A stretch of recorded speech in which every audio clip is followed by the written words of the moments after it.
This is video number 2 for 3.1 notes. These are the examples of some of the homework, or of all the homework problems you're going to be doing. Actually, I'm only doing some of the homework problems. Some of them are very similar to the ones I'm going to show you. So these are the ones I want you to show work on. Number 2, 4, 5, 7, 8, and 12 through 15. Show those on your own notebook paper, please. All right, so number 1 is one you can really actually look at, and or if you want to show this work, that's fine. I'm going to show you what it's saying. First of all, it says x is greater than or equal to. So that means the line is underneath the greater than symbol. The greater than symbol opens up to the left, and it points at the right. So if you can try to remember that, that's the greater than symbol.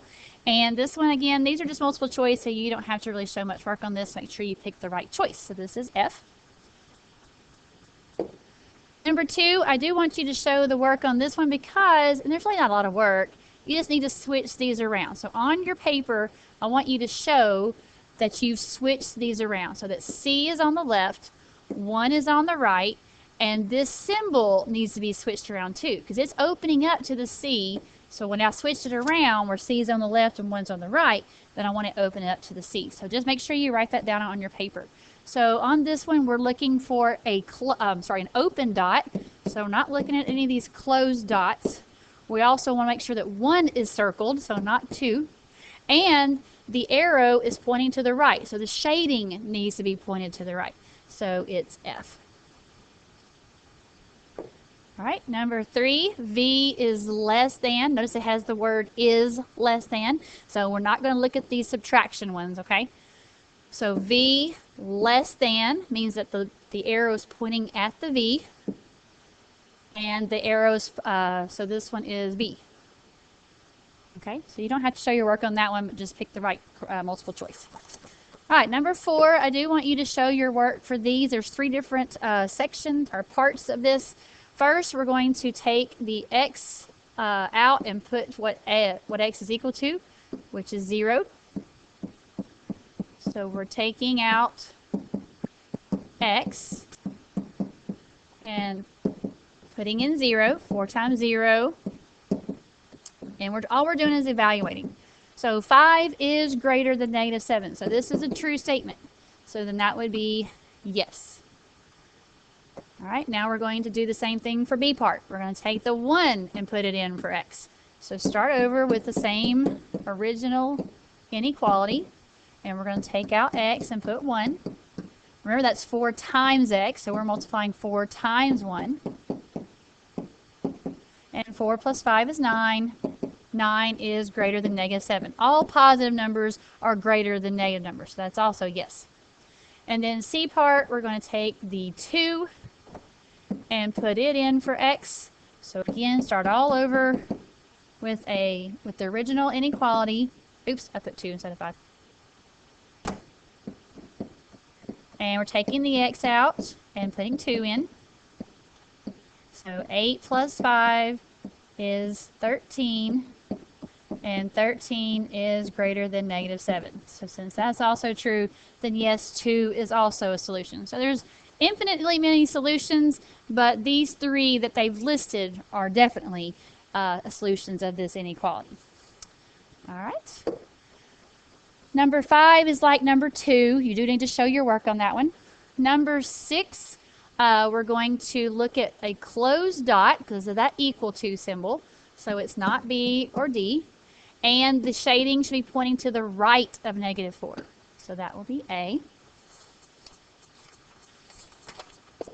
Number 7 and 8, you also need to show your work. You're just writing down how you switch that inequality around. That's really all I need on those, so just like number 2. All right, number 9, they are giving you a graph. So you need to be able to pick out which one. You don't have to show your work on this one, but notice it's it's an open dot. That means that 2 is not included, so it's not B or D. And notice that the shading is going to the right of -2. So the arrow needs to be pointing to the right. Okay. Number 10. So this time the dot is closed. That means that 8 is included. and the arrow is pointing to the left because the shading is pointing to the left. So that's A. All right, 11 is like 9 and 10.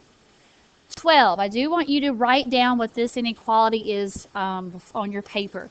A law clerk has earned at least $35,000 since being hired. All right, so notice they use the letter S. So S is the salary. Okay. If S is the law clerk's salary, which of the following inequality models the given solution?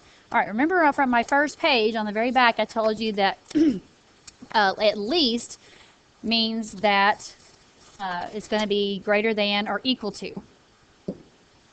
And then 35,000. So I want you to write this down on your paper before you pick it out on the multiple choice, okay? So number 12, I do want you to write that down. And you don't have to include the dollar sign. They didn't. You don't have to. Okay. Number 13.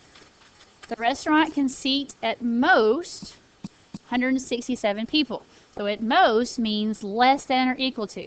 So if P is the restaurant's capacity, it's at most, that's less than or equal to 167. So I need you to write this down on your paper before you pick out the multiple choice answer. All right. So not a lot of work to do on these. I just want you to write it down. On number 14, a law clerk has earned less than $25,000 since being hired.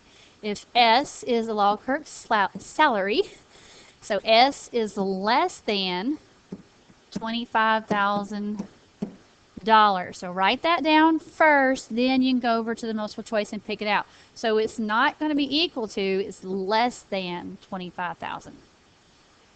All right, and last one, again, I want you to pay attention. You actually don't have to show your work on this one. I'm sorry. Number 15, you don't have to worry about that one. Number 15, you're just looking at what it says. It says 1 is less than or equal to M. Okay? So that one, you don't have to show your work on number 15. We can mark that one off. Okay? So 12 through 14, you need to show your work on the paper. Okay? All right. So that is the end of this video number 2. Now you're ready to do your homework problems.